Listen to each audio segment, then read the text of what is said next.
Shark Bay is this World Heritage Wilderness Wonderland. Shallow water for as far as the eye can see. And you get out into the deeper water and you've got, these humpback whale populations everywhere. We are quite privileged to work in that area. The environment is pristine. It's God's country, isn't it? It's beautiful out there. One of the last untouched places.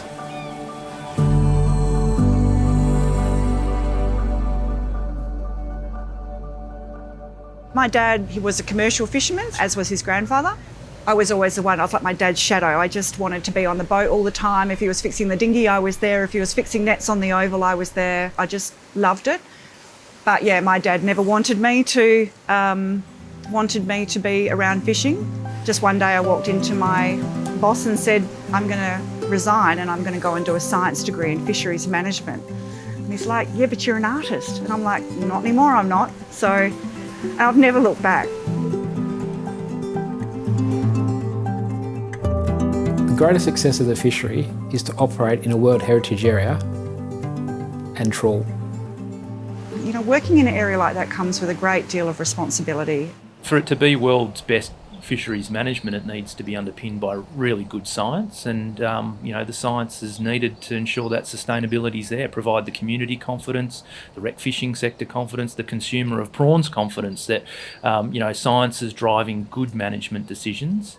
We have all the measures in place that we need to operate in the fishery. So we have turtle exclusion devices, fish eyes on our nets.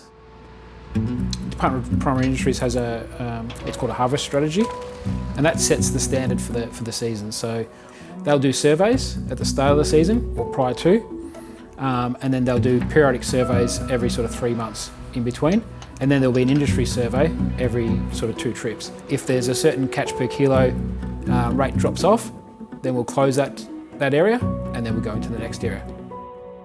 And it's all about keeping it sustainable.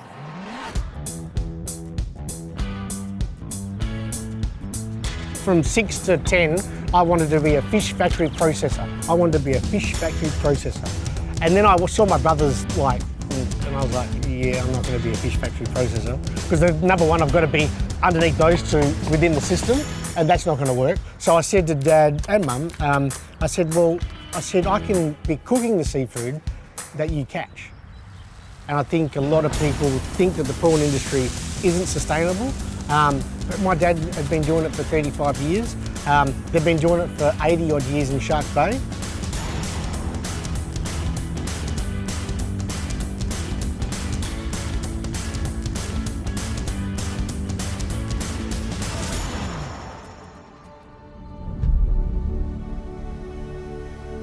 Yeah, I think the Shark Bay prawn fishery is really well managed. We're quite a big supporter of the Marine Stewardship Council process, and we're really pleased to see that fishery go through that process. I think the guys decided they wanted to go down that path to be able to give some confidence that what they were doing was sustainable. Making sure that their bycatch management was sufficient, making sure that they understood the habitat that they were working on, and also just make decisions and the information about the fishery just far more transparent to people who actually want to find out about it.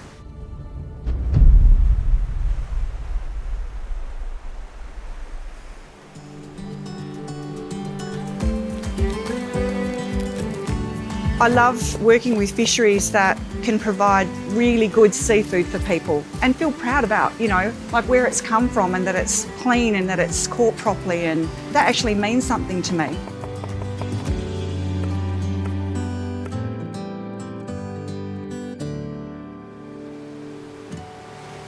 I think Shark Bay is a really good example of where you can get the recreational sector and the commercial sector, tourism sector, charter sector all working together. Everybody loves to get out there and wet a line and catch these magnificent snapper, and then at the end of the day go to the pub and get a bowl of prawns, with your beer. So it's part of the whole Shark Bay experience. I don't think it's easy being a fisherman. It is such a highly regulated industry. The arrangements are really complex. They're away from home, they're away from their families, they're fishing at night. Sometimes things go wrong, the weather's bad. Despite that really difficult working environment, I'm most proud of the fact that they, continue to operate in a place like that and produce this incredible seafood for people to buy, and in the most sustainable manner that they can.